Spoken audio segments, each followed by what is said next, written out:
Okay, I will call the Canola Finance Subcommittee meeting of September 30th, 2020 to order. It is 3 o'clock. Could we have a roll call, please, Madam City Clerk? Yes, thank you. Mayor Swearingen. Here. Mayor Pro Tem Martinez Rubin. Here. Treasurer Long. Here. City Manager Murray. Here. Assistant City Manager De La Rosa. Here. City Attorney Kasher. Here.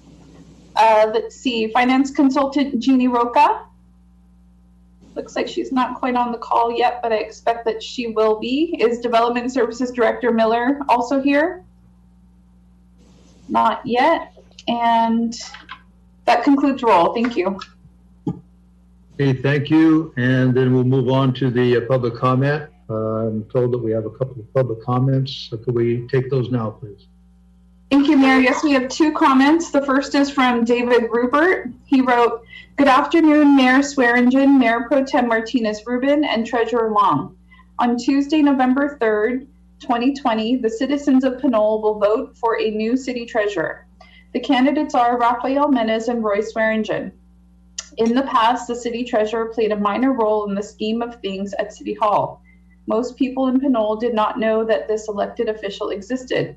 At one point in time, it was proposed that the treasurer become an appointed position rather than an elected one. With the advent of the COVID-19 coronavirus and public's newfound interest in the city of Canola finances, this position has regained a new status. I'm here to advocate that the public consider electing Rafael Menez as our next city treasurer for the following reasons. 1, he is a Canola citizen who truly believes in and cares about our city. 2, he has a degree in political science for the University of Chicago. He understands how local government should function.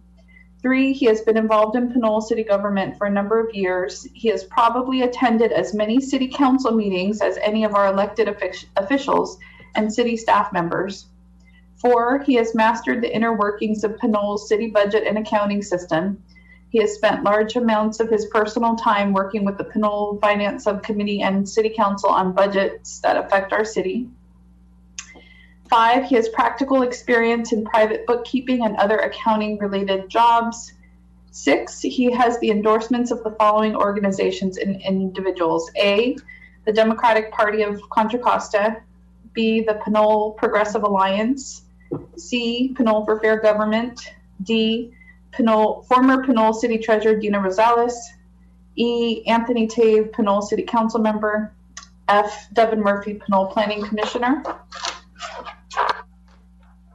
7, he works to make Canola a better place for all citizens.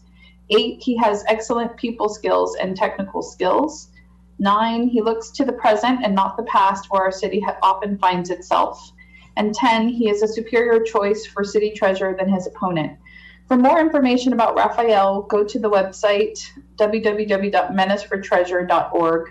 Thank you, Dave Rupert. Next, please. The next comment is from Irma Rupert. She wrote, "Good afternoon, Finance Subcommittee members. I would like this comment read for the record and please forward to all council members.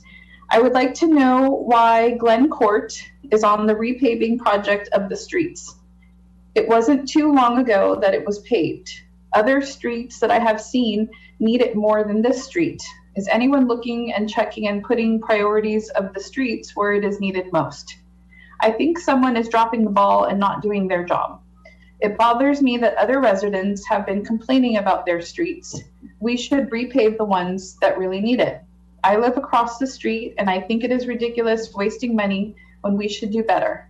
By the way, it bothers me that all the cars from Glen Court cul-de-sac parked across the street, Marionola Way, and guess what it is? Street cleaning day for our street. Well, the street was not cleaned and the truck just drove right through the street. I was outside when this happened. The street, Marionola Way, should be swept again as soon as possible after this project is completed. I don't know where the failure of communication is in the city. We have a city manager and assistant city manager, and where are they in this responsibility? I think we need to do better. Start delegating better the duties, and if not done and completing tasks, maybe it is time to do something about it. Hold people accountable for their actions. Maybe set up an informal evaluation for all employees, especially city managers, for the public to be a part of. Maybe things will get better. Accountability and serving the taxpayer should be the primary priority of your job. Thanks, Irma Rupert. Hey, could you turn that question on the street paving over to the city engineer to reply to that? We have a schedule for street improvements, and it's been explained at several meetings by the city engineer, and we've actually had presentations on the street paving and how it is put together. So I think that Ms. Rupert needs to be informed of the process. Thank you. Thank you, Mayor. Just noting for the record also that it looks like Finance Consultant Jeannie Roca has joined the call. Thank you. Thank you. Hi, Jeannie. How are you? Hi. Pleasure having you with us. Okay, we're going to move on to the consent items. The only consent item that we have is to approve the minutes of the August 26th, 2020 meeting. Do I have a motion? I'll move to approve the minutes. Okay, and I'll second it. All in favor signify by saying aye. Aye. Aye. And Debbie? Aye. I'm muted. Okay. So that's a 3-0 approval. Then we'll move from the minutes to the business item. We have one item today as to review the revised procurement policy and review and provide direction. And Mr. City Attorney Cashier, if you would, please. Thank you, Mr. Mayor. Nice to see you and good afternoon. Mayor Pro Tem Martinez Rubin, Treasurer Long, city staff, and those on the public who are listening along. Good afternoon. And City Attorney Eric Cashier, I'll be presenting this item, the revised procurement policy for the city of Canola. Next slide. By way of background, at a kind of 10,000 foot level, the procurement policy for the city of Canola is governed by a host of different requirements and regulations. So procurement really is the city's ability and processes through which it acquires goods and services. That's really what this procurement policy is about. The public contract code in California, the government code, the civil code all place regulations and restrictions on the ways in which public agencies can acquire goods and services. To add a little bit of level of complexity, but it's important, we also have restrictions placed on us to the extent that we receive funding from different sources. For example, the state government or Caltrans. When the city of Canola adopted its procurement policy in 2007, it undertook a few amendments, one of which was in January of 2018, where we added language that was required of the city to add to its procurement policy in order to move forward with a project that was funded in part by Caltrans and state funding. There are also requirements that are placed on the city regarding, depending on the type of funding that's received. Federal funding, for example, has its own different set of requirements. And so there's another host of requirements around federal funding. The procurement policy for the city of Canola is really intended to provide a framework for staff and a guide for staff so that they understand the different rules and requirements and they can adhere to and comply with all the various laws throughout the state. There are a few amendments that have taken place, but as you can see, most of those were very minor and somewhat technical. There's only been a handful of amendments since 2007, and so staff felt like it was a good time for us to revisit this policy and do an amendment. Next slide. So the proposed revisions, included in your materials, you'll have your staff report, you have a copy of the revised procurement policy, and I've also included the copy of the existing procurement policy. What you'll notice probably initially, just from just a quick review, is we pretty much just replaced the entire policy. The policy that was adopted in 2007, it's a bit outdated. There's been a number of changes within the city based on the types of procurement we're now engaged in. We do have some projects that have state funding and some federal funding.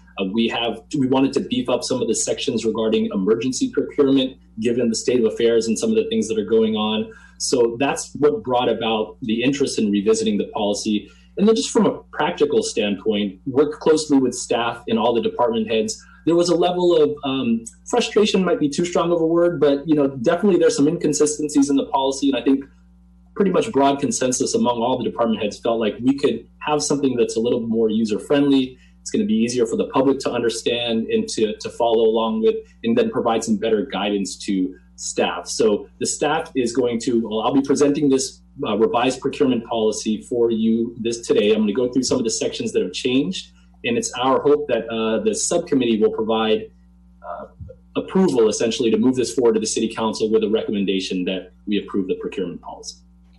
So next slide.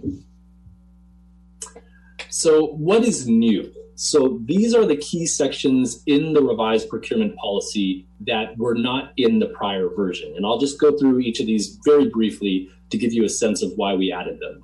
So the first section deals with contracting principles. This is basically the kind of high level policy guide for staff when they are evaluating whether or not to engage into a contract, and they're deciding on who is the lowest bidder or what are the different considerations that we undertake. So we're looking at things like making sure that there's a competitive process, making sure that we're getting the best overall value, fairness and transparency. So this is a good and important section because when staff has questions or there's inconsistencies in how to interpret the policy, this is something that we could always fall back on, look to these guiding principles. Is this getting the best overall value? Is there fairness and transparency in this approach? Is this complying with all of our best practices? So we've added these contracting principles up front just to serve as a kind of guide and framework for our overall procurement policy. We've also added a section on standards of conduct and ethical considerations. So these are requirements that already exist in the Political Reform Act and also in the Government Code, Section 1090. But this is helpful to provide staff with a framework for these are your roles and responsibilities and obligations to do contracting and procure contracts in the most highest and ethical standards. It also has some reference to Government Code 1090 and requirements for our contractors, those who we end up entering into contracts with. So that's a new section that wasn't in the prior policy. We felt like that would be good to include in there, again, as a guidepost for staff and to mirror some of the requirements that already exist under state law. Design build contracting. So this is a new and emerging area of public contracting that I don't believe the city has actually had any design build contracts, but it's something that we are seeing quite a bit of. The state legislature just adopted some new statutory language around design build contracting. This is basically when you have a public works project, and rather than putting it out, you kind of go out to get a consultant to do the design, and then once you have the design, you go out and do a competitive bid. Design build is basically hiring one construction management firm that brings in the contractor and the design professional, and it's all one procurement. The state requires that if the city is going to engage in design and build contracting, that it have something in its procurement policy. We didn't have something previously. We now have that in place in the event we want to engage in design build contracting. Competitive procurement.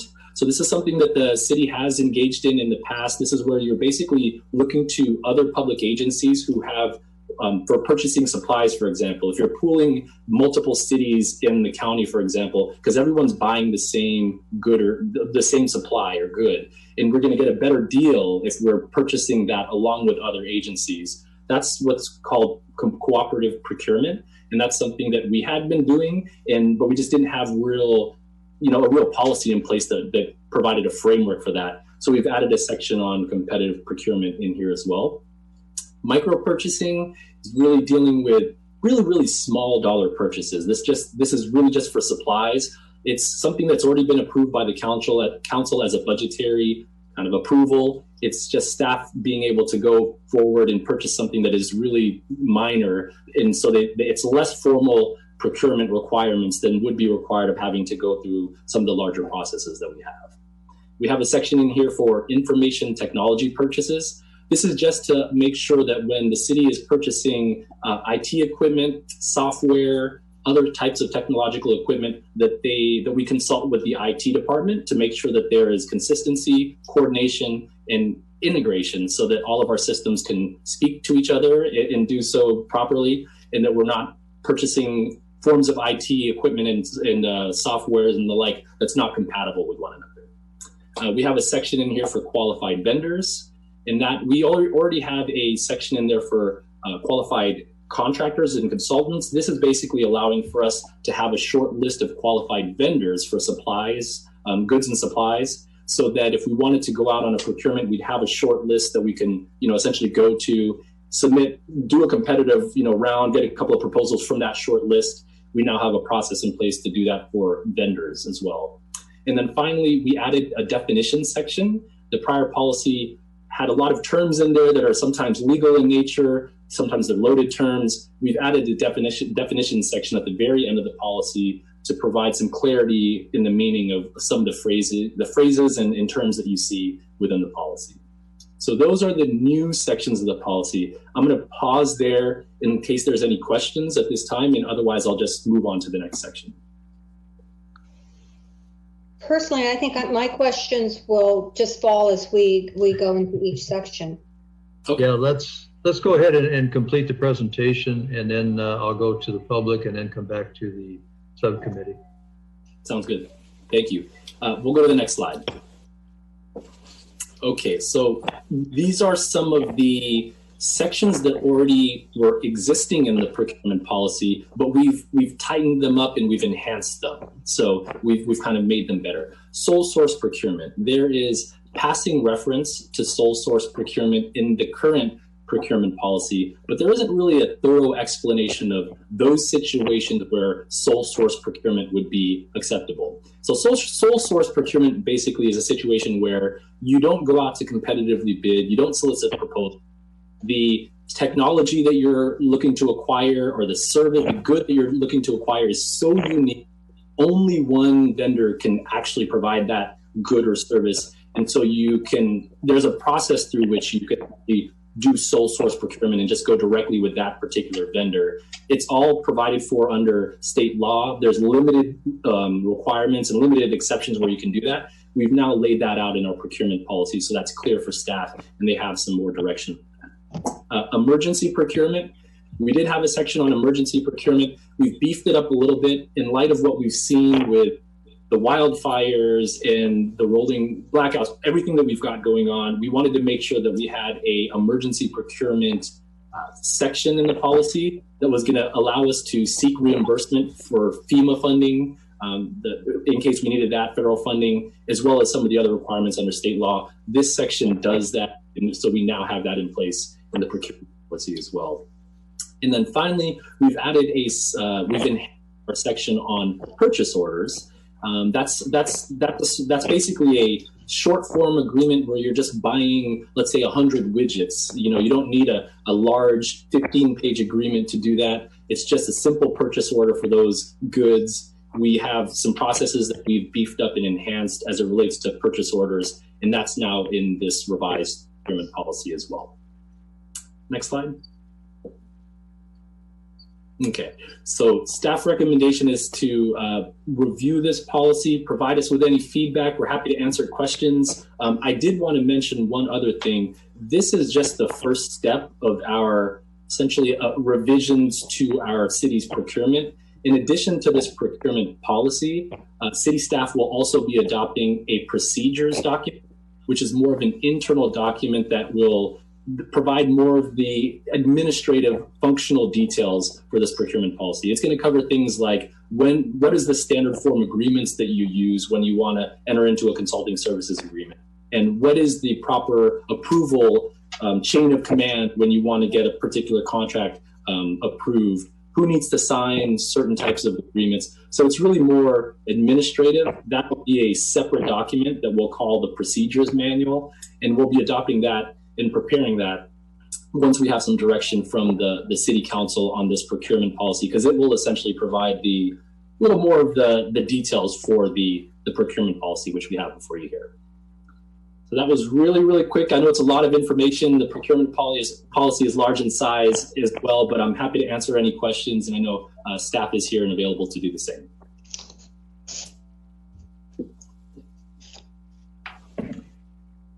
I'd like to ask the city clerk, do we have any public speakers? Thank you, Mayor. No, we don't have any speakers so far. Well, then I will close that portion of the meeting so we can bring it back to the committee. And I'll ask for comments. I'll start with Norma.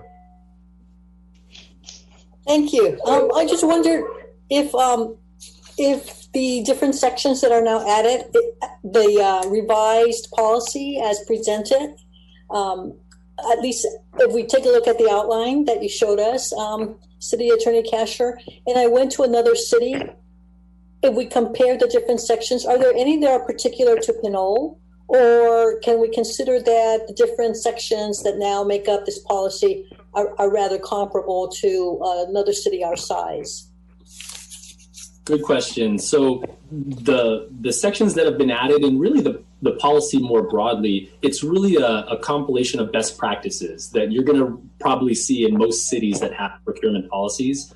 There will be some unique qualities about our policy, things like the approval threshold for city manager or department head authority, or but the procedures manual will actually be where more of the kind of uniqueness, if you will, to Canola. This is a pretty standard procurement policy that most cities have adopted. It's a very high level document, and it's consistent with what most cities have.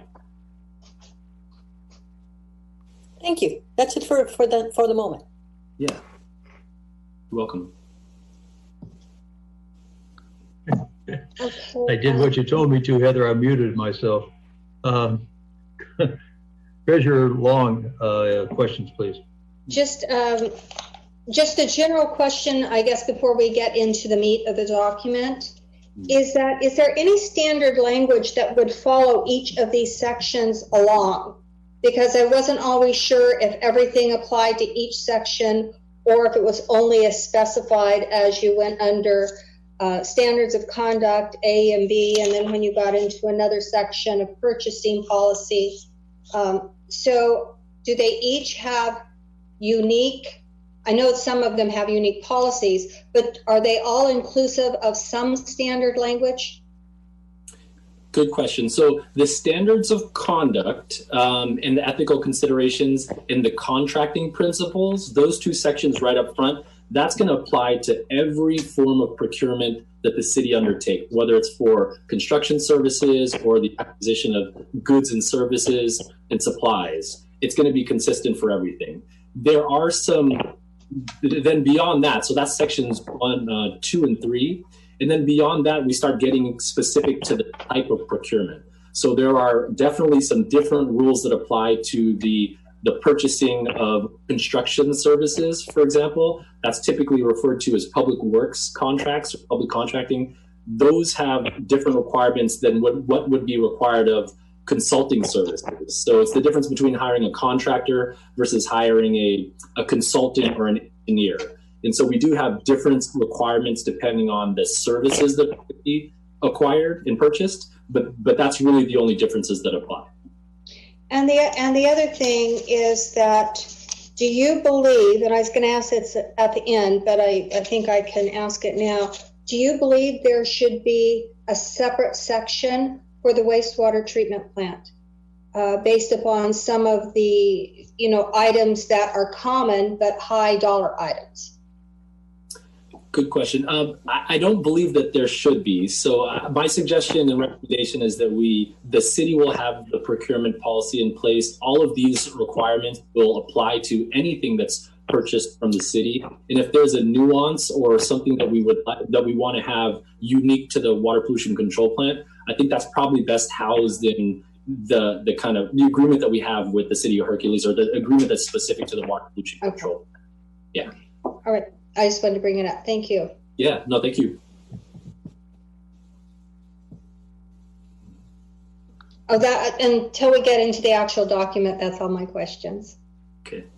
I think you're muted, Mr. Mayor. I think you're on mute, Mr. Mayor. Keep doing that.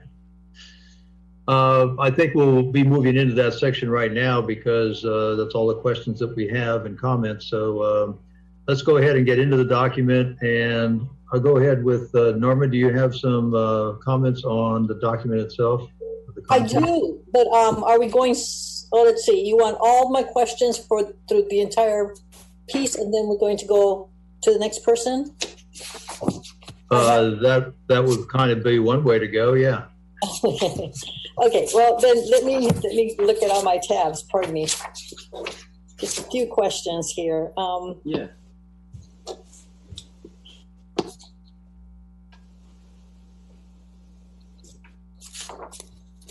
Okay, so I am on a hard copy, and I'm on page 10. It also reads page 18 of 49.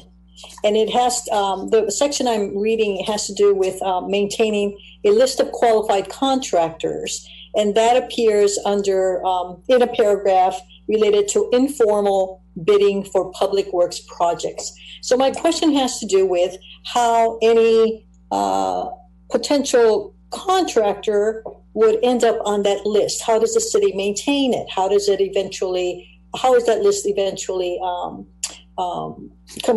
created? I imagine from past experience, there are some contractors that have proven to do the work and have met all contractor requirements and would be recommended again, and therefore called upon or at least informed about a next available opportunity to bid.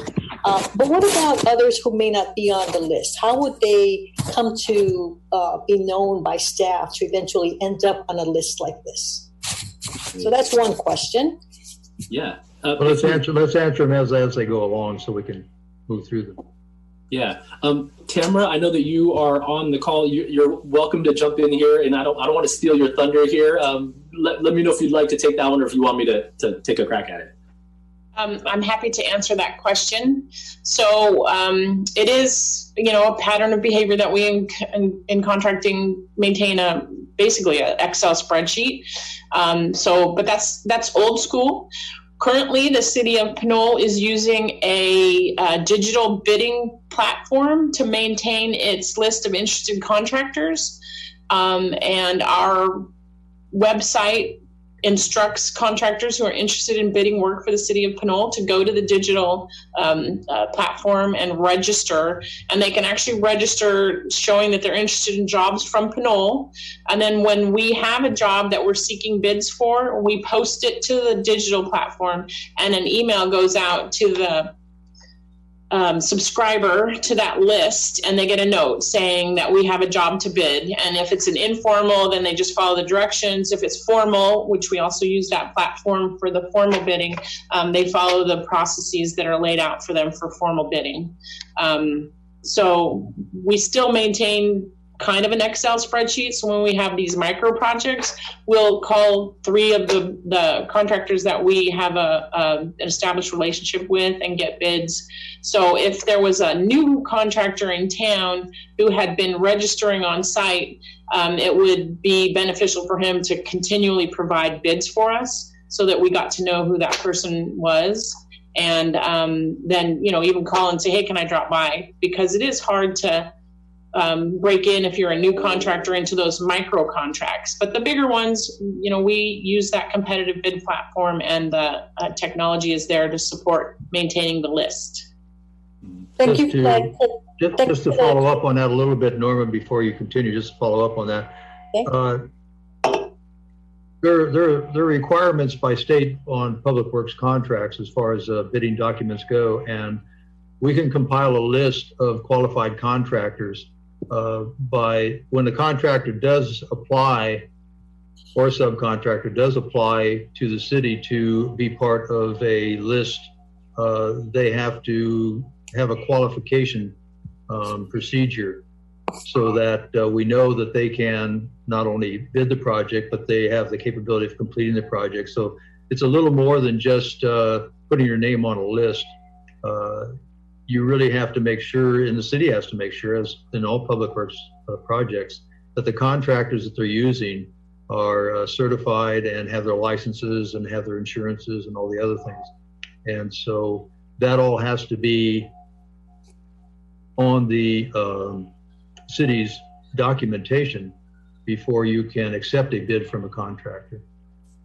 But it's easy to do. You just have to contact the city, and the city should have a list of procedures for a contractor to get on that list. That's all. Can I ask one more question to Norma's? May I finish? Oh, sure. It was on that specific item. Go ahead. I just wanted to know if, besides the digital bidding, do you always do all three of these as listed in here? Is it inclusive, or is it just picking what you decide is most appropriate? Because you have that you can send a notice to the city maintained list of qualified, or you can notice all appropriate construction trade journals. Do you always do all three of those items as listed, or is it as you deem appropriate for whatever is going out to bid?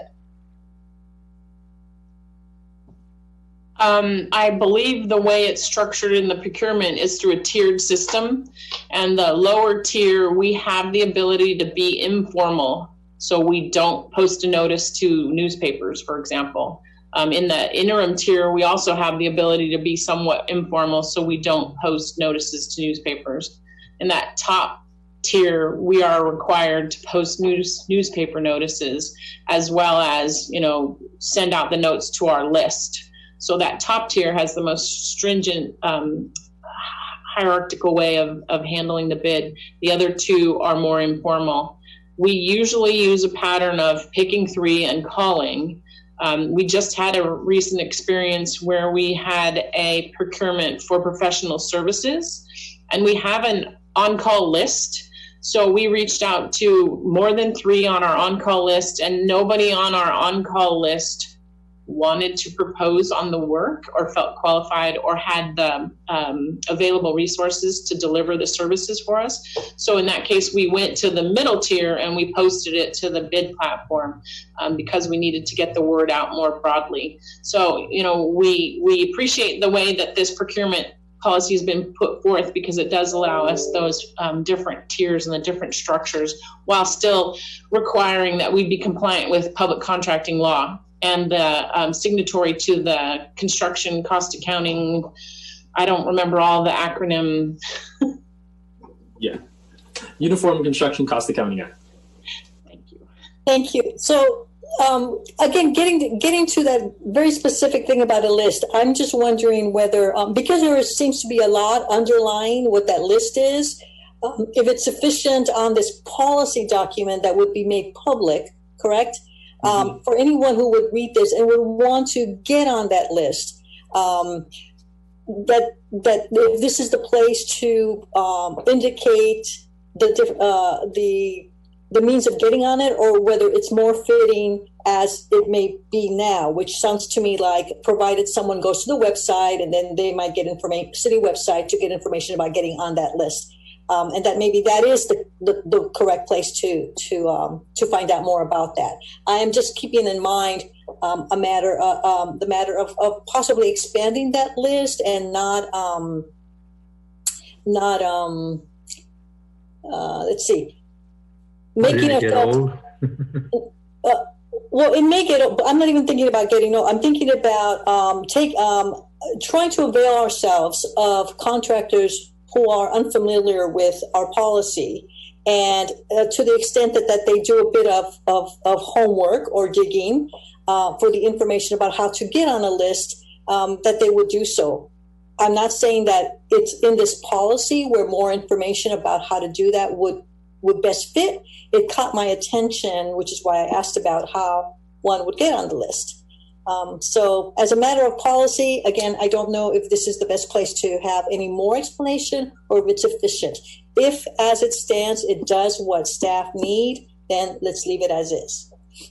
Okay, the only thing I can add to that as a subcontractor, and I've done millions of dollars worth of public works projects, a lot of contractors don't do public works projects because they don't want to go through the necessary paperwork and the necessary forms that have to be filled out, not just before bidding, but during the bidding process and after getting the contract. So that list is limited to those who are actually, usually most of the time, have experience. You can break into it, but you have to have the ability and the resources to be able to comply with all of the requirements of public works projects. So it's more of a, it's not just a simple bid process.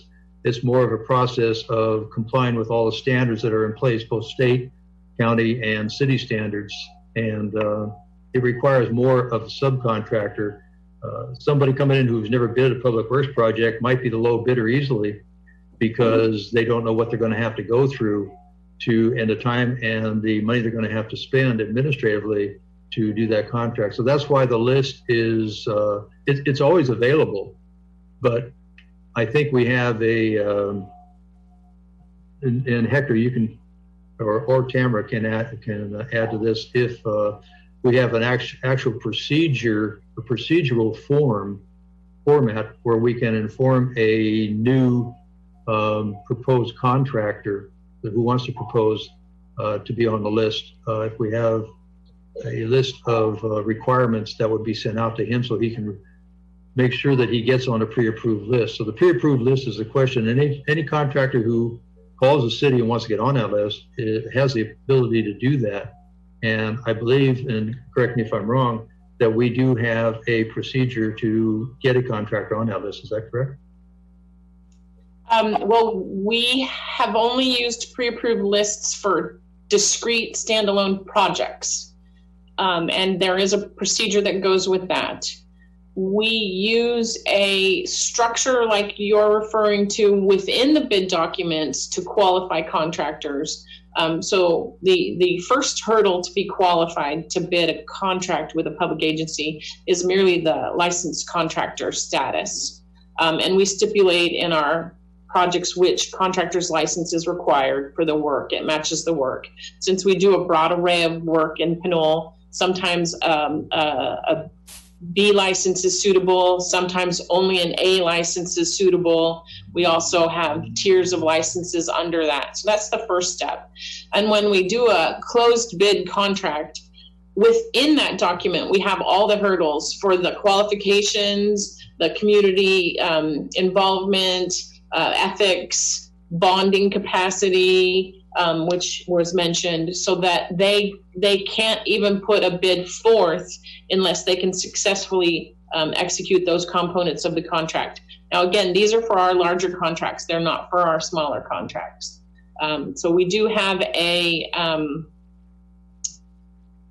system that allows each and every project to go through a review of the contractors. We used a pre-qualifications list for our water pollution control plant, and that is very typical for a project of that size. I hope that answers the question. And if I may, Tamara, just add, in addition, Mayor Pro Tem Martinez-Rubin, good question. I made a note to myself. Keep in mind that this is a policy document that does go to the City Council for approval. So it is it's not inflexible, but it's harder to make changes to this policy document because it does need full council approval. What you mentioned is a really good question, and it really gets into the process and procedures for getting added to the short list of contractors. That's a procedural kind of administrative function that I've got a note here to make sure that we include that in our procedures manual that will help inform some of the higher level policy issues that are in this document. The procedures manual will provide this level of detail, and so we'll make sure to include that in there. So I just wanted to mention that as well. Thank you. That wraps it up, this part of it. Pardon me, Director Miller, and making that distinction about what kind of document this is important. Director Miller? I was going to state that I'd be happy to share screen if you want to see our actual web page that says, here's how you sign up to be on our list.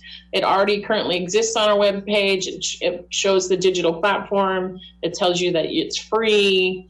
It tells you that the list is maintained continuously. So under QACA, we're supposed to update it once a year at a minimum. And because we use this bid platform, we can have a continuous updating process. So, and it's the first line on our page for bidding and RFPs. So it's really right there. It says, please use this bid platform to hear about our projects.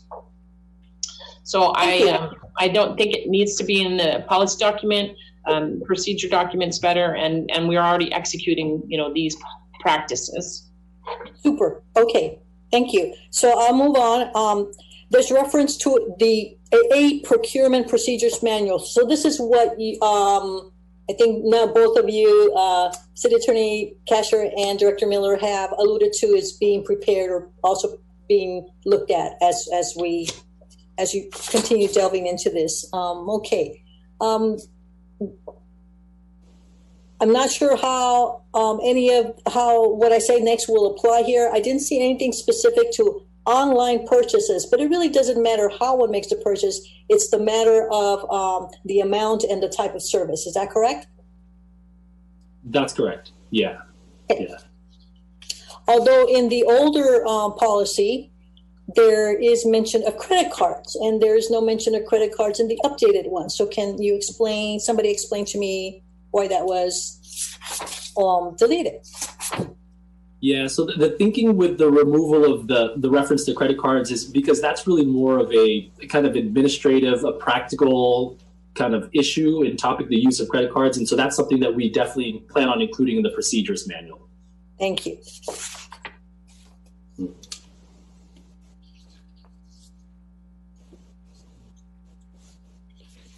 Prevailing wage laws is just something else that caught my eye, and that appears in the definitions section, specifically under the paragraph related to public works on page 29 or 37 of 49. It's the only instance in which I saw that. Might have missed it elsewhere. But with regard to contracts and use of prevailing wages, what is it that determines whether prevailing wages is the way to go or not? What determines that? Absolutely. So there is a labor code section. I think it's labor code 1720.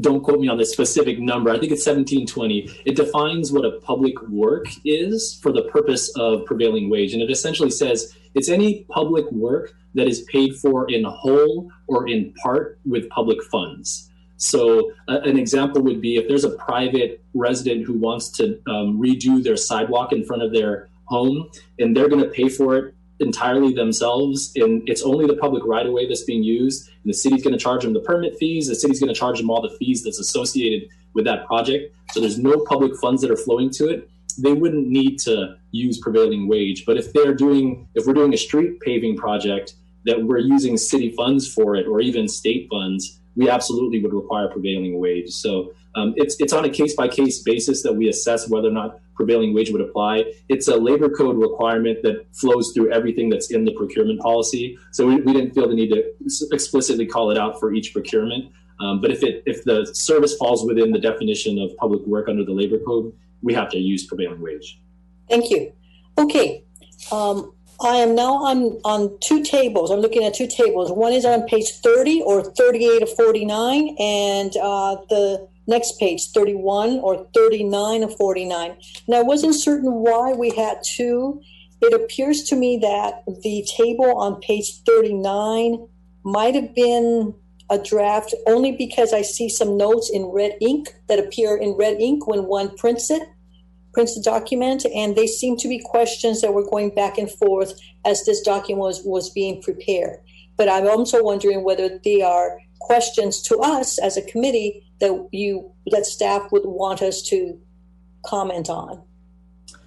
Good question and good catch. So Appendix A, the clean version, that's the Appendix A that would be included in the revised policy. I do think that the one with the red language, that probably shouldn't have been in there. That was just our own notes as we were going through it. And just to explain this particular chart, if you recall in the prior version of the procurement policy, there was a flow chart that was included in there that had, purchases for consulting services over 45,000. This was an attempt to kind of clean that up and make it a little bit, to still have that, but rework it in a way that would be a little bit more kind of user-friendly and intuitive. But yes, the clean version is the one to have in there. And the questions that I think they're already addressed in the actual final version. That's the clean version. Okay, good. Thank you. Yes, the table helps a lot for a quick spot on which components of the policy refer to what and et cetera. And I also noticed that between the draft version and the final revised version, there is also a distinction between dollar amounts. So it's clearer, for example, when it says 45,000 or less, and then in the next row it's over 45,000. So it's clear as to where that $45,000 amount sits. Mm-hmm. Even a dollar difference makes a difference, because if it's a dollar one way or another on the old table, it wasn't as clear and it would require a different approval authority, for example. So thank you for that. I think that's it for now. Okay. Along with that, looking at that page, I think it's 49 of 49, and I'm looking at the purchasing system overview, which kind of lays out the schematic and the structure for doing it.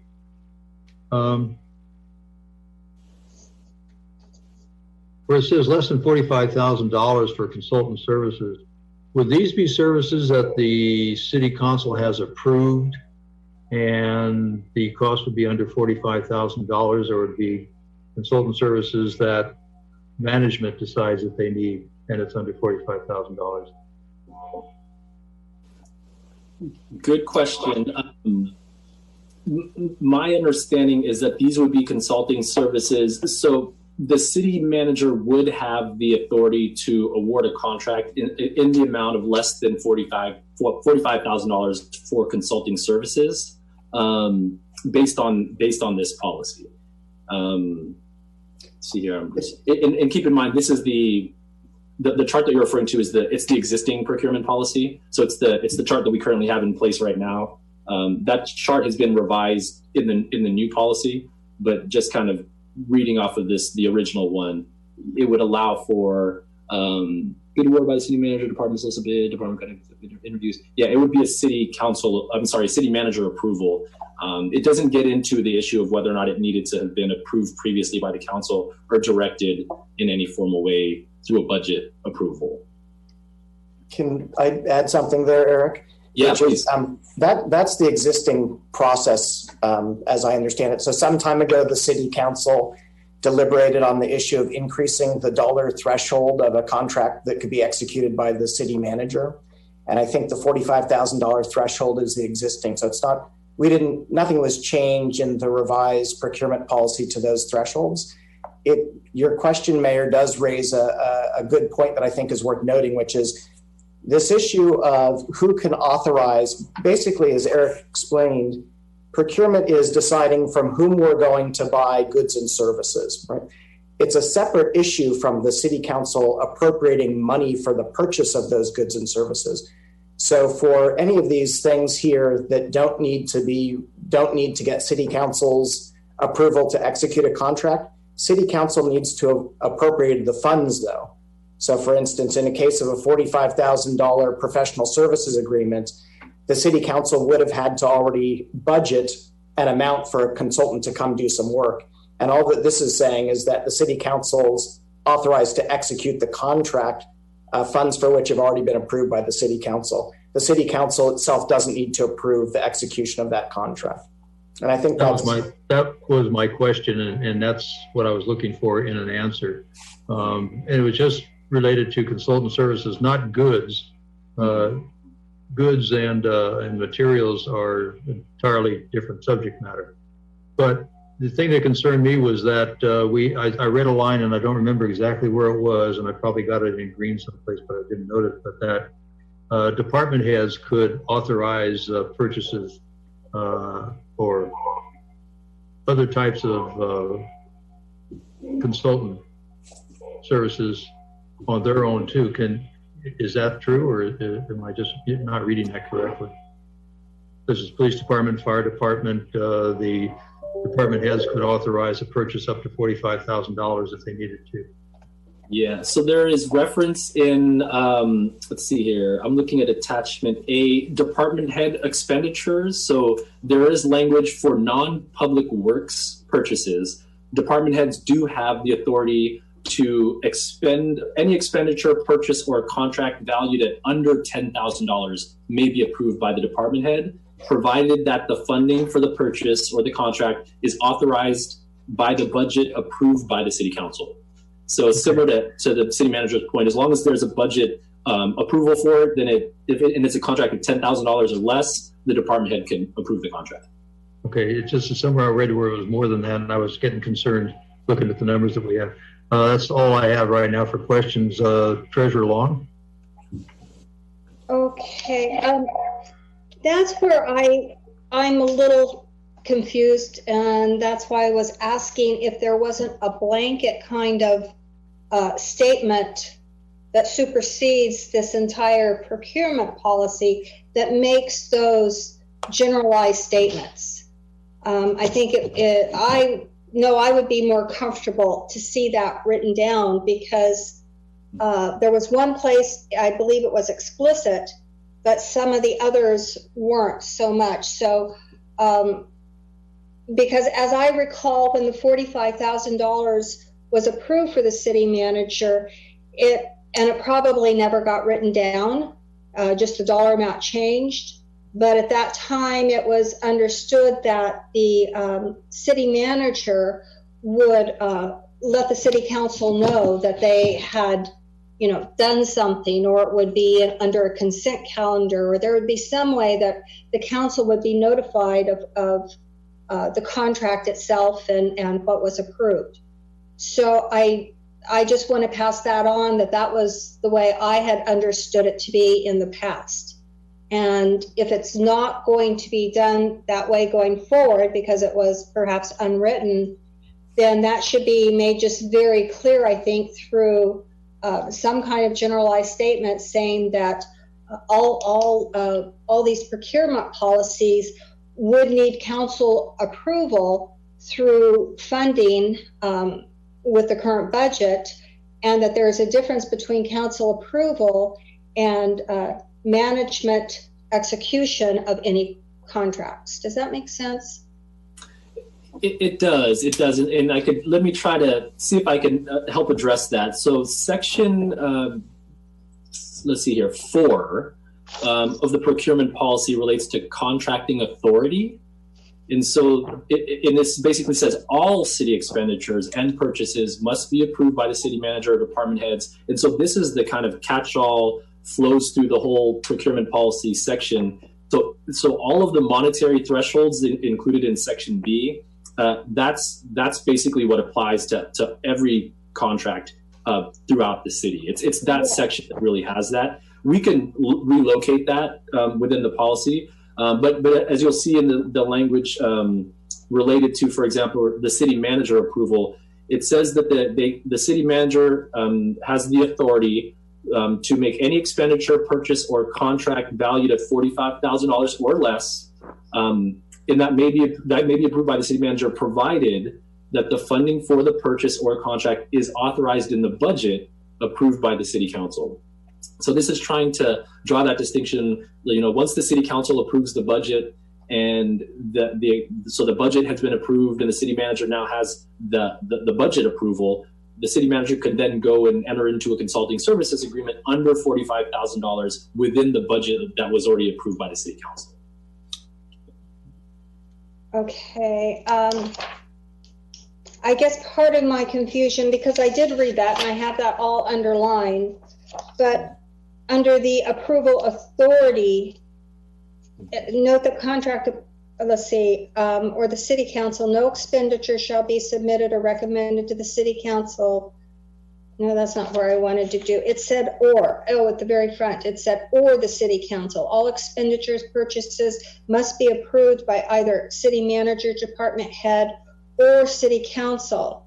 And I understand what you're saying, because if it's under a certain threshold, the actual execution of whether it's a purchasing of goods or a contract wouldn't necessarily need the authority of the city council, since they already gave it through the budget.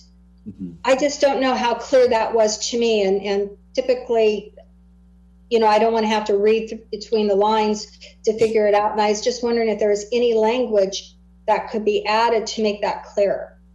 Yeah, how about if we... Not to me, or not necessarily to the council, but to anyone else that would be reading this document.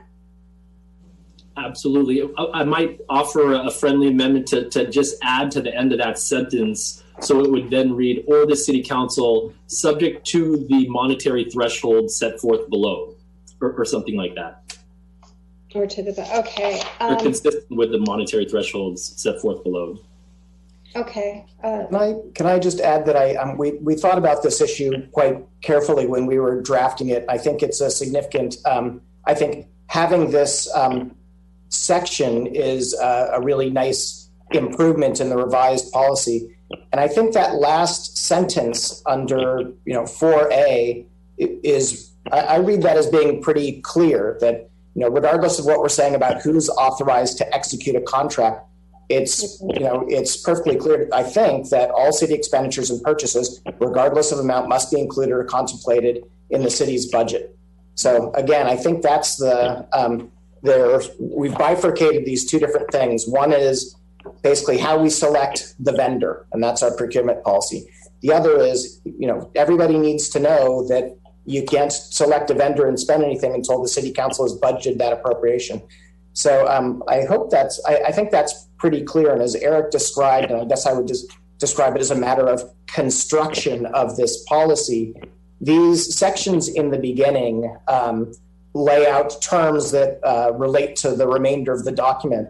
And I think if there are any parts that are in conflict, we would normally take the more conservative approach, so we're not violating any provision. So I think this is pretty, okay. I know I've felt kind of proud about having included this, our team having included this, because I think it's really strengthens the document. So from my perspective, I think it's pretty clear. Okay, and I think sometimes when we have these discussions, it obviously becomes much clearer for all of us.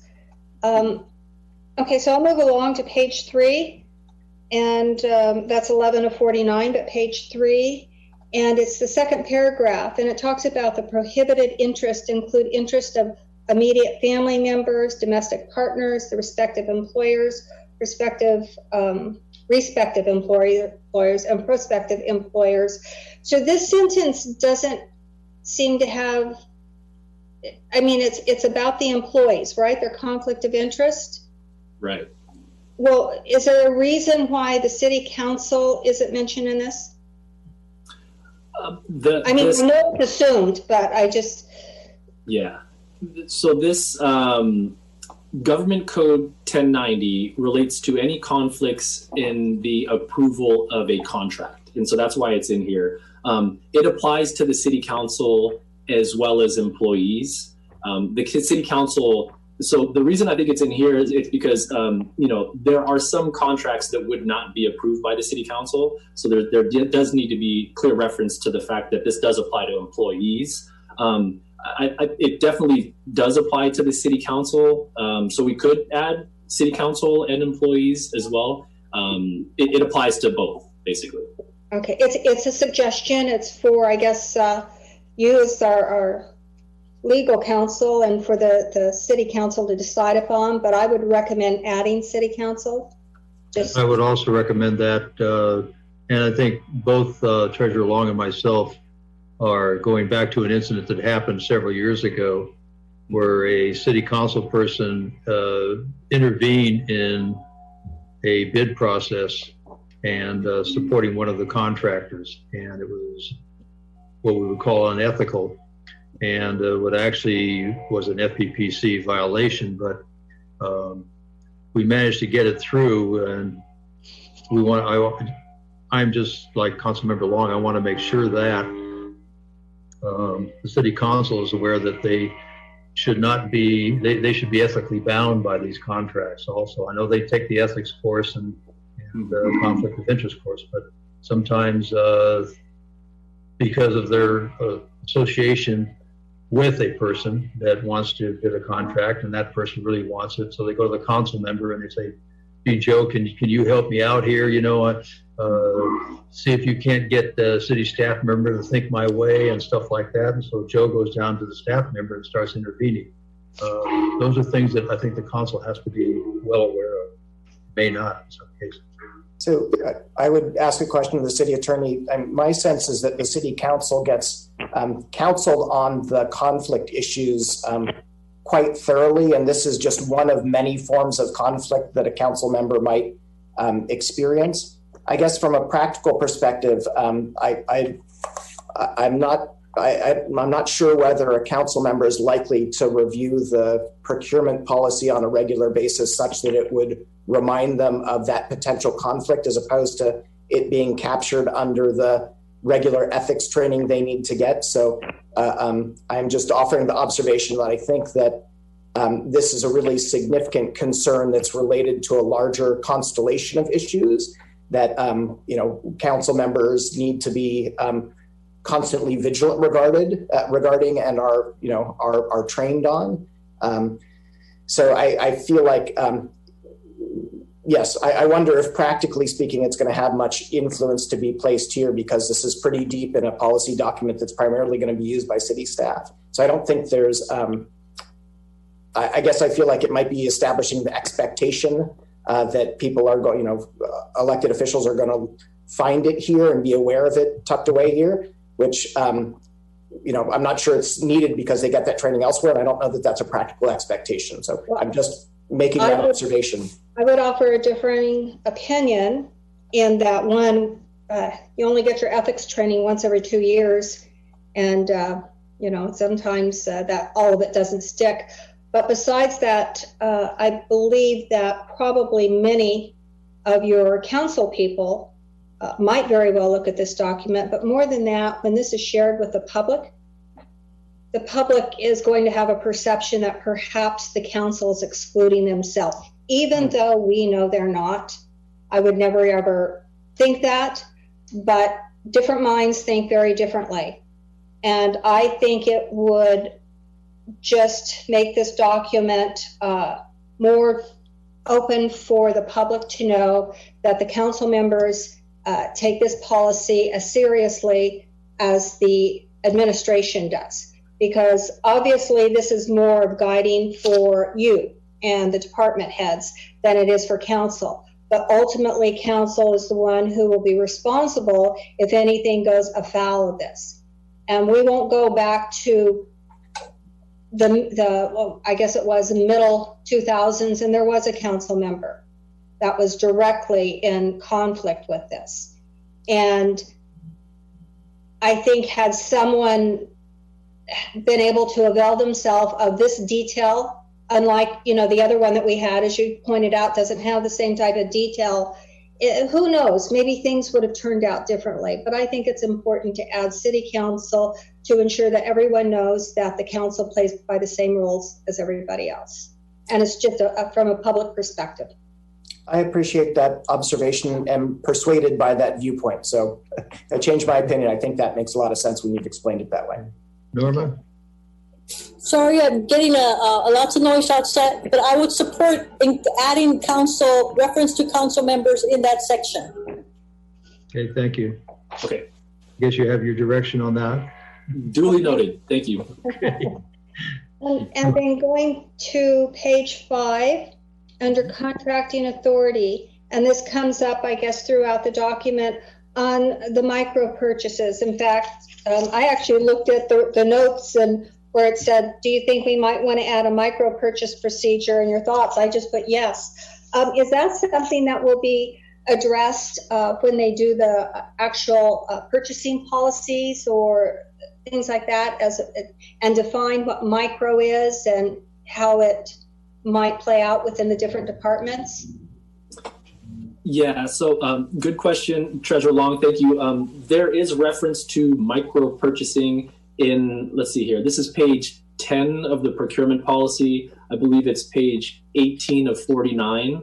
There's a definition of micro purchases and it provides some framework and restrictions. It's really the purchase of goods and services valued at under $10,000 is really what a micro. Right, and I remember, and I think it's actually happening today. I don't know if it was ever looked at.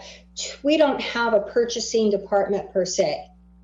And while I understand that in the scope of things, sometimes these purchases might be extremely small when compared to the rest of the budget, but should there be some direction, and I'm going to use something very silly, you need a couple dozen pins, and they happen to be on sale at Staples for $5.98 for a dozen compared to the regular price of $15.98. And if departments, if there was some policy about, you know, instead of just going off and checking who they want to order from and which supplies without any thought to, you know, when sales, take advantage of sales, or if they can, or if it's up to just a department head to do what's easy, or wait until the last minute to order supplies because someone ran out of their sticky notes.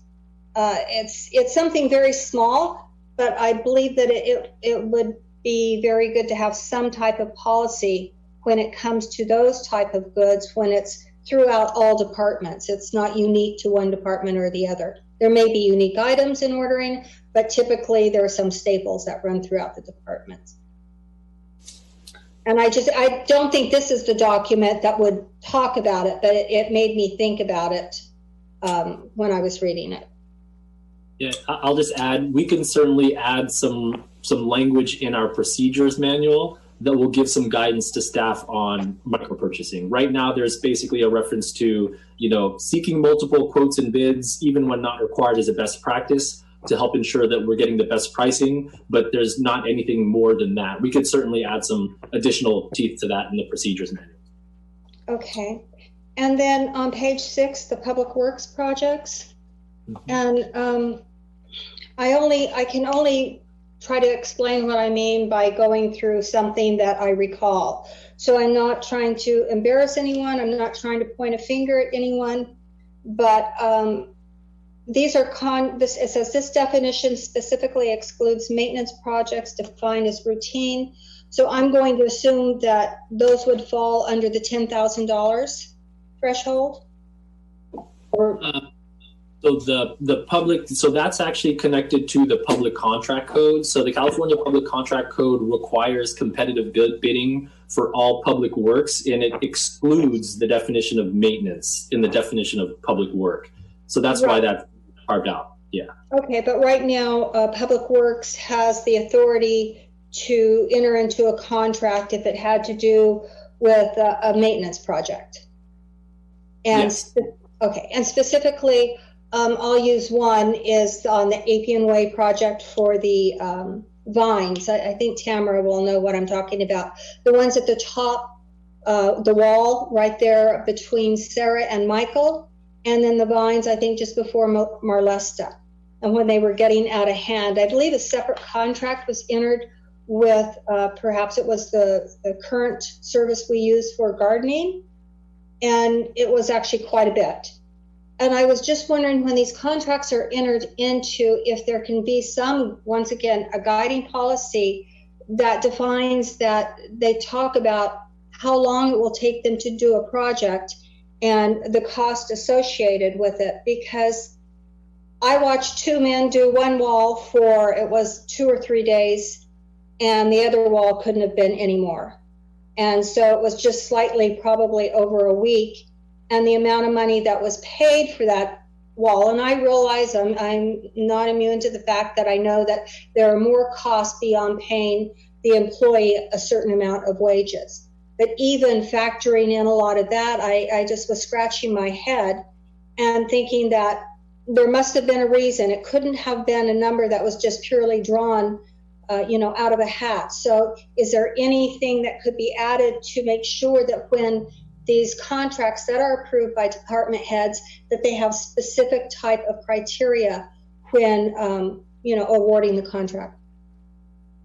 Yeah, so my suggestion for dealing with that would be to update our standard form contract for maintenance services, and we could build in those performance standards and metrics into the actual contract, because that's what we would have to enforce and to ensure performance. And failure to perform would then be a breach of the contract. And so I think it's best placed in the actual agreement. I can make a note of that because the city attorney's office obviously prepares those standard forms in those contracts. So I'm happy to add language to those agreements to kind of. Do all the contracts also have a not to exceed? So if you were doing it by that and they estimated it's going to take 14 days and you realized no one was on the job after day 8, that you could question the amount that the contract came back at when they presented their invoice? Yeah, the beauty of those agreements is we can tailor the language depending on the service that's being performed. So if this is the type of project and we have those concerns and we've had those concerns in the past, we could build in language to assure that time is of the essence, or there is a fixed time that they need to perform the work. So we could do that through the contract. Okay, that was a blanket. That wasn't specific to just this type of project, but it might run across the board, and just something that when those contracts are being awarded, some of the little checkoff lists that they might want to ensure that they touched on. Yeah. I would add that essentially every contract the city lets is a not to exceed contract because it has to conform to the amount that's budgeted by the city council. There are two major forms of payment for contracts. One is what we call a fixed fee, and that means we define the work and they agree to do it for a certain amount, and regardless of how much time it takes them. The other is a time and materials basis, and one thing that I know that the department heads and the city attorney and we have all discussed is language in the procedures that we've been referring to that provides some guidance to departments and other contract administrators about when it's in the city's interest to opt to use, which of those two forms. And so I know that's something that will be discussed. If we think, it depends on what the price that's being offered by the vendor is, but in some instances, it's definitely in the city's interest, particularly if there's a lot of risk and uncertainty about the work, to get a fixed fee contract. In other cases, when there's, maybe we have greater certainty and we think we can get better value through a time and materials, we should opt for that. So I know that's something that's on a lot of our minds, and we'd like to have some standard guidance in the procedures on it. Right, and I'm not questioning a department head using either approach. The only thing I'd like to see is the accountability for the approach used. Mm-hmm. That's all I'm saying. And that's what everything's about these days, accountability, and why one approach was used over the other, not because there was an uncertainty, but why was there uncertainty? It's like when you open up a road, we did this for this because we had no idea what we were going to find underneath. And that's true probably 9 out of 10 times, I think, on that one. But it's just for accountability to know why they used the approach that they did. Understood. That makes sense. Okay. The only other comment I wanted to add to that was I've seen this situation happen where a contractor will, the reason I'm saying I had a direct experience in it. I was a source contractor for a large corporation doing sheet metal work, and another company came in that did all work, not just sheet metal, but just general contracting. Their hourly price was about $4 an hour cheaper than mine, so they got that source contract, and it was renewed from then on. But what happened was, where I was charging them $24 an hour for 2 guys to go out, these folks were charging them $20 an hour for 4 guys to go out and complete the same amount of work. Let's say it was the same amount of time, but you had 2 more people on the job, but they were $4 an hour cheaper. So those are the kind of things that can happen. And if you're not, I guess if you're not concerned about the quality of the contractor who's doing the job, you may not save money by taking the cheaper bid. So that's just something I wanted to throw out. Okay. Wait, Norma, do you have any comment on that? Okay, go ahead, Dick. Go ahead, Debbie. Okay, so then on page 7, I have 2 questions on that. On the $200,000, and that was a figure that I did not see on the purchasing system overview from the previous one. I do remember on the wastewater treatment plant, the $200,000 was discussed and approved because of the timeline that they would have to go through in getting council approval from the Hercules and or Canola. So I remember that one, but I didn't remember, is this something that has been newly added? Yeah, so the monetary threshold of 200,000 tracks the language of the Public Contract Code Uniform Construction Cost Accounting Act. So that's one of the monetary threshold. Anything over 200,000 requires formal bidding. And so that language is in there. And I think there's a reference above it, the PCC 22002, that's Public Contract Code 22002, which is a reference to the Uniform Construction Cost Accounting Act. But I wasn't questioning the usage in the code. I was questioning about it being able to be awarded and approved by the city manager without the council's knowledge. So for $200,000 or less is what it provides for in this policy, and that's consistent with the Uniform Construction Cost Accounting principles. Is that something that if the council wanted to change, they could, the dollar amount? I believe so. We have adopted the UCC, so it's currently something that I think it's even on our website, and these thresholds are in there. We could change that. I'm trying to think. It would require, I think, a municipal code update because it's in our municipal code as well, if I'm not mistaken, and the procurement policy. Okay, I'm not making a recommendation one way or the other. It just jumped out at me, but I would like the council to be aware in more detail surrounding that 200,000. I mean, I realize you have it here, but as far as that, it was brought up in our subcommittee meeting. And if anyone had questions about it, because it was something that was a bit different, I think, than what we had before. But once again, I would suggest that if it does go through, that the council is noticed that, there was an award and an approval of a contract for less than 200 by who it was given and maybe some of the details, and whether that is when they have their meetings with the manager, whether that's via email, whether that's under consent. But I do think the council should always be aware of those types, even though it's, I understand, approved within the budget. Sometimes that budget is just numbers within a spreadsheet, and that just for the sake of the council being advised. If the new council doesn't think that it's necessary, I guess that's their prerogative. But if I were still on the council, it's one thing that I would like to be noticed of. I understand that the policy is the policy, but I would still want to be noticed of that. Tamara, did you have a comment? Oh, I just wanted to confirm on behalf of Eric Casher that the $200,000 is codified in the Canola Municipal Code. It was acted on in early 2019 by the council. Okay. Norma, did you have a comment? No, yes, I do.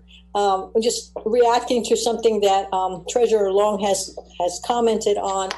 It's for the year and a half that I've been on council, it seems to me that any contract, regardless, or prospective contract, or something that's in the process of being contracted, has appeared on consent calendar always. So I hear what you're saying about council being aware of any of these. I think we have been. I don't think that has changed in the time that I've been on council. I don't think it's going to change. I think there's probably more than just a good practice of having such items on consent calendar. And maybe we can be reminded of that here in our conversation as to why these things appear on consent. I suppose there is some sort of requirement that in all the different codes that have to do with procurement somehow mesh with making it public that certain purchases are going to be made. And I know that having been someone who goes over the consent calendar documents to be able to understand them better in preparation for a council meeting, I don't believe that there has been something that has passed us without us realizing it, us being council members. So again, it requires each council member to be as careful and complete about reading their materials ahead of a council meeting. I would agree. I haven't, I don't watch every meeting that you have, so I understand you live it much more than I am, as of today. So I appreciate your comments. Well, and I also have a similar concern in that looking at our total overall budget and being about $15 million plus or minus. $200,000, if a few of those came along, they would certainly dig into the budget pretty dramatically, and I would want some checks and balances. I hope we have those in place, because say there was in 1 year there could be $1 million worth of purchase orders go out or contracts go out under $200,000, which I don't know that they would be approved by the city council. Would they be or not? Yeah, they'd have to be. No one could execute one of these contracts unless it was approved in the budget by the city council. So just to respond to Mayor Pro Tem Martinez-Rubin's comments, if something falls below one of these thresholds such that the city manager can execute it, it would not appear on a city council agenda. The $45,000 threshold has been, I think, a somewhat long-standing practice. And as Tamara mentioned, the $200,000 is similar. So we're not proposing a change. I do think I appreciate the sentiment of the comments that were made, and I do think we should incorporate into the procedures manual a process to notify the council when we let large contracts, even if they're under the city manager's authority. So none of these contracts can be executed by the city manager without first having been the funding have been approved by the city council. So that's the ultimate control. And I do think it'd be good to provide some sort of a notification for items above a certain threshold.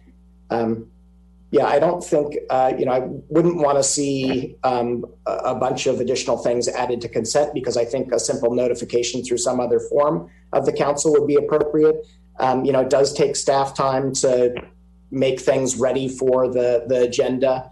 And I think that's probably, the cost to do that would outweigh the benefits, particularly for some modest procurements. But I do think having a standard notification for certain large contracts that are being led under the city manager's authority is a great idea. And I think we should include that in the procedures.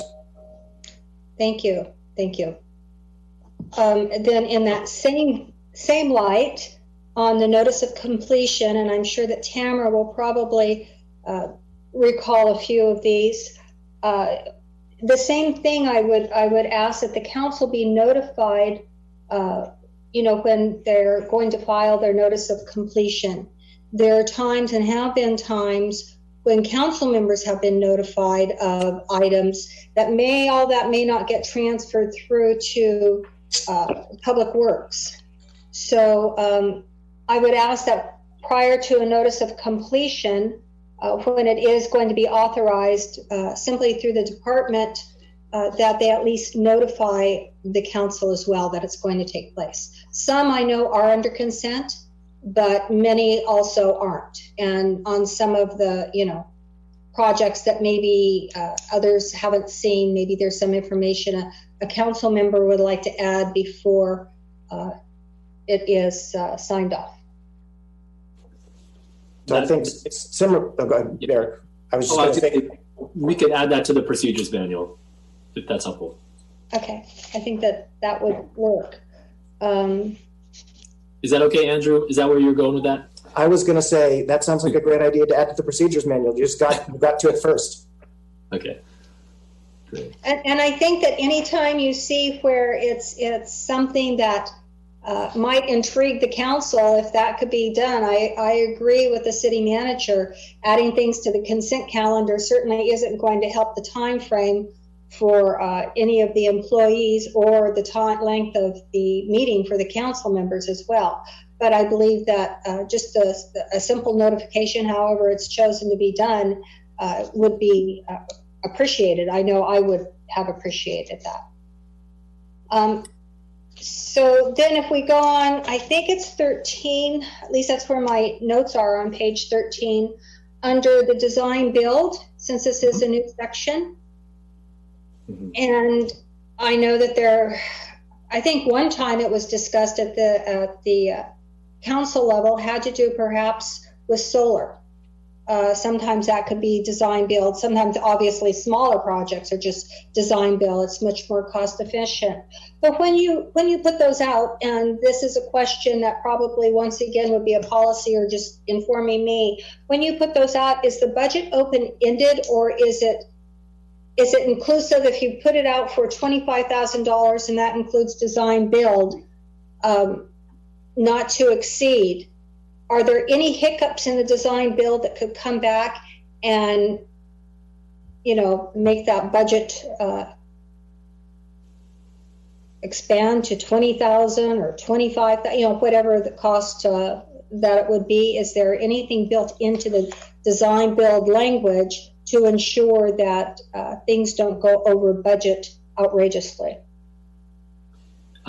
Yeah, so the design build procurement requirements under the public contract code are pretty strictly, they're pretty strict. So first and foremost, we can't do design build for any project that is under $1 million. So that's the monetary threshold for even use of design build. And then there's a whole separate procurement process under the public contract code, which requires you to develop a short list of vendors, and then you kind of bid from that. So it's all set forth in the public contract code. We didn't include all that language in here, in part because that's, for example, a new section of the public contract code, and we don't want to have to change our policy every time the state decides to change theirs. But we'll adhere to those procedures and requirements in the public contract code. Okay, and then once again, under the findings, it says the city manager or city council must make a finding. Which is it? And what would trigger the difference? Because we would be talking about over $1 million then, obviously, which would mean that it'd have to have council approval. So is the or a good choice of words to use? It's a good point. The thinking here is, so there's the kind of, this is anticipating whether or not to even consider doing design build. And I think the design build contract is a whole separate process. So I think this is trying to provide the flexibility that before we wouldn't obviously approve $1 million agreement without coming to the council. But if we're just at the very preliminary stages trying to figure out if that's conceptually that could even work, the city manager, for example, would have the ability to explore that further before bringing it to the council. And of course, maybe Roy would be one to chime in on this. My only thought is that if the city manager goes down a path that the city council says no for whatever reason, or they don't like it, or they want to see something else, a lot of time has gone into a process that may not be accepted by the city council. So I don't know if there should be discussion before that, or the city manager saying, I would like to, go down and explore this. Are you okay with that? Or because there might be people that really don't like design review. Maybe they've had a design review build project that, not design review build, you know what I'm talking about? Yeah, design build process that they've haven't had much success with, so they may have a lot of strong feelings about it. I would just think it's something that would want to be discussed with the city council prior to moving forward with just even exploration. Yeah, there's a lot of ways that get you to a design build process with a contractor, and sometimes it's experience with that contractor in the past, knowing that they can give you a project that will suit the needs that you have. Design build is always up for review. It does kind of do the ENA type of process where you're only working with one contractor throughout the process, but if it goes above a certain number, and I think the city attorney can enlighten us on that, goes above a certain number, I'm not sure design build is applicable because of the dollar number. Would that be correct? Yeah, so it's a floor. So if it's below $1 million, then we could not use design build. Right. Right. But So that keeps it somewhat in perspective, and again, sometimes there's a continuation of a project where a project was completed by a contractor, but we only did phase 1. We didn't do phases 2 and 3, and so phases 2 and 3 amount to estimate $800,000. So rather than going out for competitive bids, whereas the other contractors would have difficulty in completing the project because it's a tie-in type of project, we would still use the same contract on a design build process where that person would give us a design that would, and of course, they have to warranty the design to some effect too. It has to work. I mean, the doors have to open and shut, and the windows have to open and shut, and the systems that are installed all have to work properly. So that's your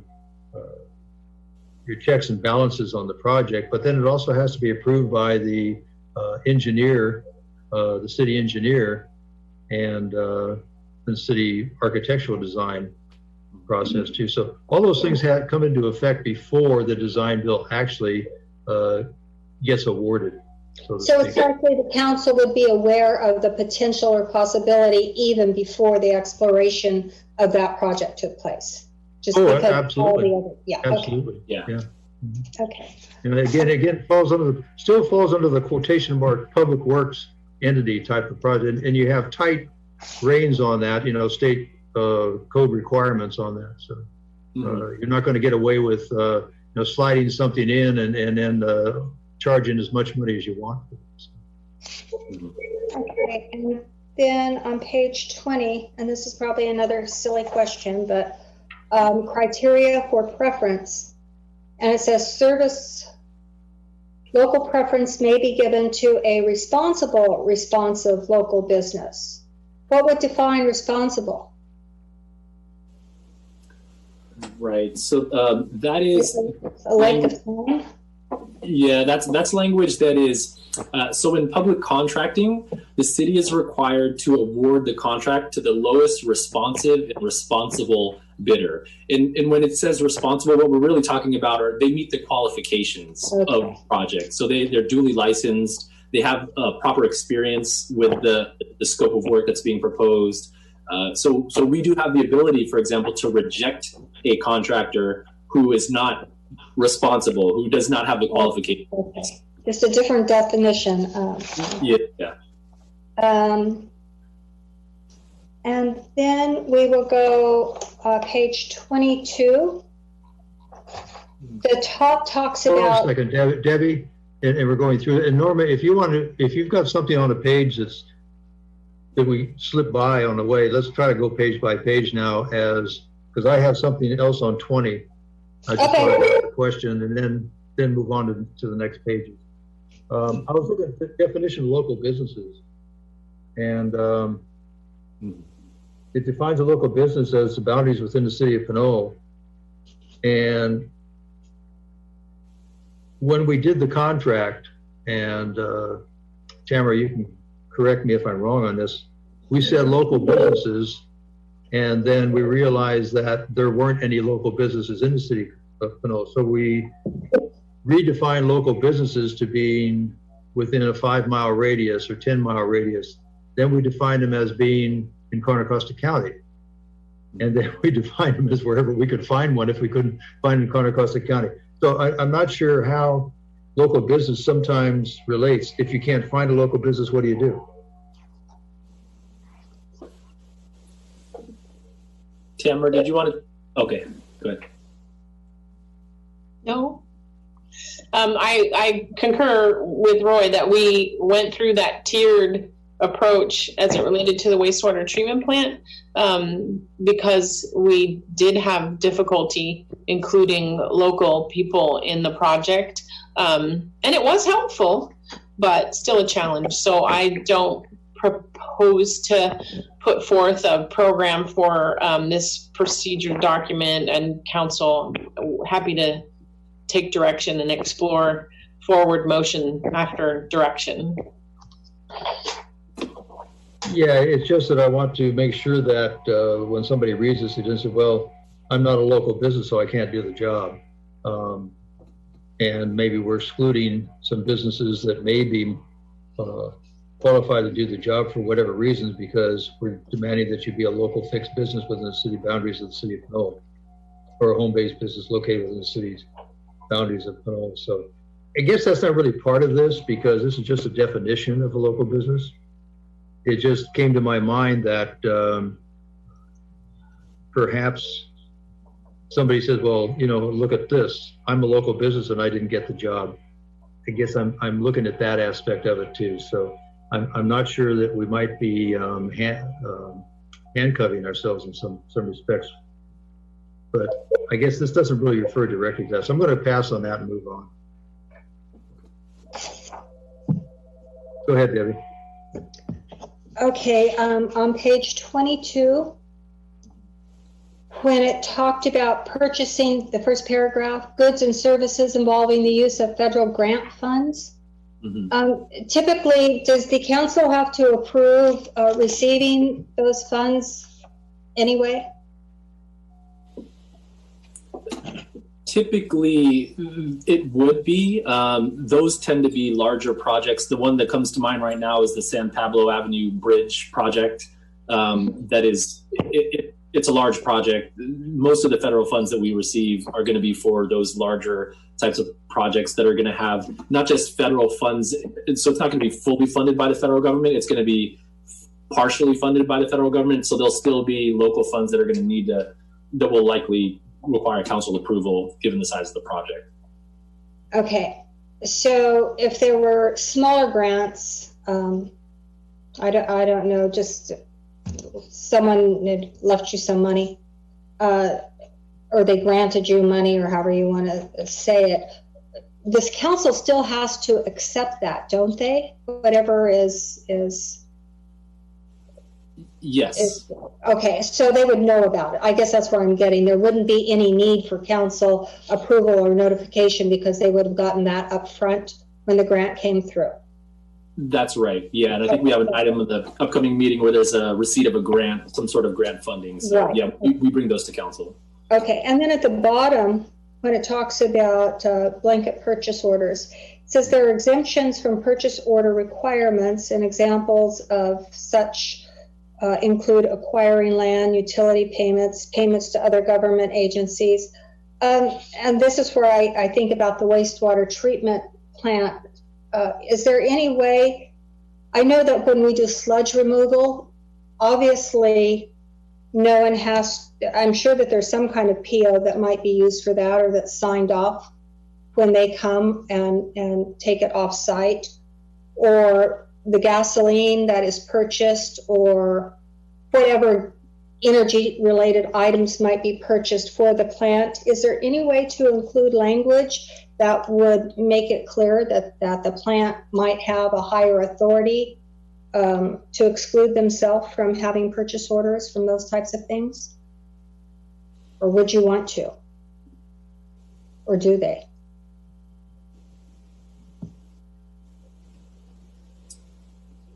Did you hear me? I'm here. Yeah. I'm sorry, I was on mute. So currently, that's one of the several of those areas that you touched on. first I want to say thank you. Thank you for thinking of the size and the magnitude and the frequency by which we do those things, because it does make it kind of an awkward paperwork if we have to do more for the purchase authority. We take a load of sludge to the landfill 5-6 days a week, and we burn through fuel quicker than we probably want to admit. And we procure chemicals for the wastewater treatment plant and get those delivered all the time. So we have a combination of things, and I'm having conversations with Jeannie about the best way to track these purchases. And I'm really happy with this procurement policy that Eric's put forward for your consideration, because I think it's going to set us up to do some cleaner accounting as it relates to those big ticket things that you mentioned. Chemicals and fuel, we buy through one of those joint procurements that's now mentioned in our procurement policy. So that will be done through that formal process. We drive our sludge to Killer Canyon, where we have an ongoing account. That is not under a PO right now, but I know finance would like to see it under a PO so that we can do cleaner cost accounting as it relates to the wastewater treatment plant. So I appreciate you thinking about it, and I think this new policy is going to get us into a tighter accountability structure for everybody. Okay, that's good. And let me see, I think, that's all my questions, except I had one last comment regarding, will it be seen in the policy about the internal checks and balances? I think I discussed a little bit with the city manager on that. Is that when we will see more discussion on that? Yeah, so Treasurer Long and I and our finance consultant, Jeannie Rupcha, met recently to talk about some in-control matters. And we've been actually making a lot of updates and improving our documentation on all sorts of accounting and control issues in the time that Jeannie has been assisting us. And so there's two things. There will be this procedures manual that relates to procurement, but some of the questions you raised, Treasurer Long, really were not procurement related. They were other cost tracking and control measures. So it's a broader issue, and my general response is yes, we're actually devoting quite a bit of attention and appreciating Jeannie's fresh eyes and outside perspective to improve some of our processes and documentation.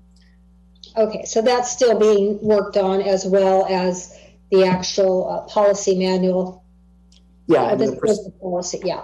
Yeah, the procedure manual that we've been talking about primarily today is the procedures underlying the procurement policy and contracting. There are all sorts of other finance-related policies and procedures, and that's the documentation I'm referring to. As we're beefing that up right now, and all sorts of different areas of finance. Almost a subset to what we're talking about today. Yeah. Then. Okay, great. Okay, those are my questions. Thank you. Okay, and going on to page 23. Once a blanket purchase order is issued to a vendor, any authorized city employee may contact the vendor directly and place orders per the terms and conditions specified in the blanket purchase order. That just seems a little broad to me for some reason. I think that whoever the supervisor or the department head is in that area should be informed, or should be part of that decision-making process. I don't know what the amount might be to place an order, but I don't think even though he's an authorized employee, I had a lot of authorized employees, but I didn't really let them spend my money that quickly. So I just wonder if that's a little bit broad. That's all. It's good. Maybe there should be some checks and balances there. But Tamara? Yes, thank you for thinking of us and the challenges that we go through. We have an account at several of the supply houses in the area for plumbing supplies, for lumber, for pump parts and the like. And those are on, they're basically on call. So when we have a need for a 3x10, 16-foot long piece of wood so that we can repair the park picnic tables, one of the maintenance people will go and they'll procure it. So they're basically buying a piece of lumber. I think the piece of lumber we just bought was $450, if you want to know what 3x10 costs these days. So that's a $450 purchase that they needed to make for the park bench. I signed it. It's hard to find a 3x10. I know, it is hard to find. A 3x10. I didn't even know they existed anymore. And don't ask me if that's nominal or true, because I don't really know the dimensions. 3x10. You know, you get 2 3/4 and you get 3 3/4, but 3x10. Yeah. Point being, though, it is approved by a department head. In this case, it's done after, and those have always been our policies and procedures in the That's fine. It's just that it looked a little broad to me. The fact that maybe a authorized employee could go out and spend a couple $1,000s without the knowledge of his supervisor or whatever. No, I understand going to the store and getting what you need. I mean, that has to be done. We can't go back for stop the work and then go back and get approval and then come back and start the work again. That's loss of time, and we don't have a lot of people out there to keep losing time with. No, I understand that. It just jumped out at me a little bit. And the only other one was, and I just need to understand this. This list on page 24, last part of the bottom paragraph, this list is utilized for procurements of public projects greater than $60,000 and less than $200,000. I don't remember seeing 60 someplace else. I remember seeing 45, but tell me what I'm missing with the 60,000. Where should I find that number at? It just suddenly showed up on this page. That's one of the numbers that matches the California Uniform Construction Cost Accounting Act for the bidding of public works projects. Okay, so we just use the same numbers. Right, and that's in our Canola Municipal Code that we adopted in early 2019. So it's just like an escalate. It used to be 45. So when we first adopted the Uniform Cost Accounting Act. It just seems there's some confusion about the 45 and the 60 and how they would relate to each other. And when you would incorporate 60,000, when you would incorporate 45. The table on page 30, or numbered page 38 of 49, I find we had something similar but not as complete in our current procurement policy, and I find that a really handy reference for exactly the reason that's being discussed here is reading through the text, there are so many different sections and numbers you can kind of lose the thread a little bit. But I think if you look at that table, you can see where the 60 to 200 falls in. It's, as Tamara mentioned, as Eric mentioned previously, it's for public works projects only per the state code. So I know that we staff refer to this table quite frequently, and I would expect that any other, the council will find this a really helpful reference, as will the public when they're assessing different procurements. Okay, I understand it now. I did actually see that and did go through it and then immediately forgot. And so went back to this and then I couldn't figure out where 60 came from. I understand it now. So that's all the questions I have. Norma? Norma's done. Debbie's done. I'm done. Did you want us to give some direction to send this back to the city council with, I don't think there were many changes. There's just a few little, I think, word changes and things like that. Yeah, if I may, Mr. Mayor, first off, I want to thank you guys for your review and your close read of the document. It's a large document. You guys had great questions, and this really is helping us improve this. And so I want to thank you guys for taking the time, both today and then also the work that you did beforehand to review. There was only one noted change on page 2 and 3. We're going to add city council to the reference in the conflict of interest language, right. That early part of the policy. There were a number of recommendations made for our procedures manual, and I've got probably 6 or 7 here. I'll make sure to incorporate into our procedures manual, but I welcome a motion to approve the revised procurement policy with the noted change to the conflict of interest section so that we can move this forward to the city council. Okay, that would be the motion to, we're going to recommend it with the change to the city council. We don't approve, we just recommend, right?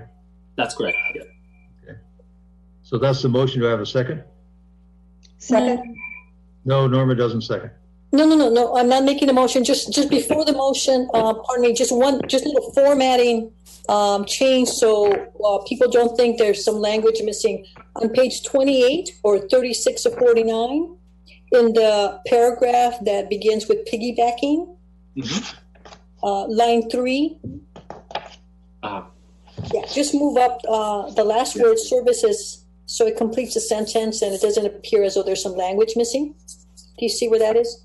Yes, I've got it. Okay. Thank you. Okay, and then on page 22, which is 30 of 49, page 22. You talk about how closely we look at it. Some of us look at, some things just stick out for us, right? I love it.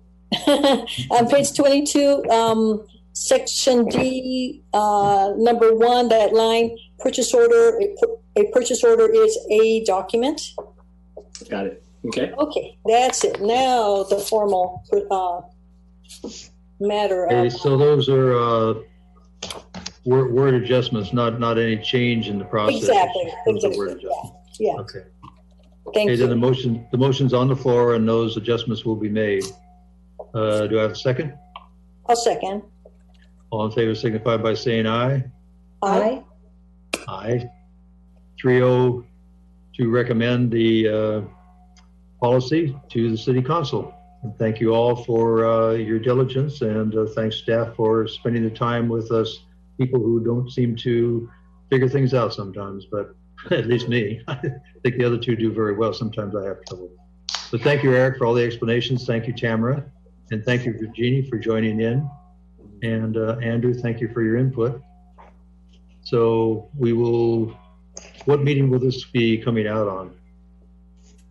Good question. So this won't be able to get on the Tuesday meeting agenda next Tuesday, but the following meeting, I think October 20th is the next. Yeah, that's when we'll have it on. Okay, that would be fine. Then if there's no further business, I guess, Heather, I can adjourn the meeting. Is that correct? That's correct. Thank you, Mayor. Okay, then this meeting is adjourned to the next subcommittee of the next sub-finance committee meeting, whenever it is. And thank you all for. Thanks, everyone. Bye. Thank you. Good night. Thank you. Thank you.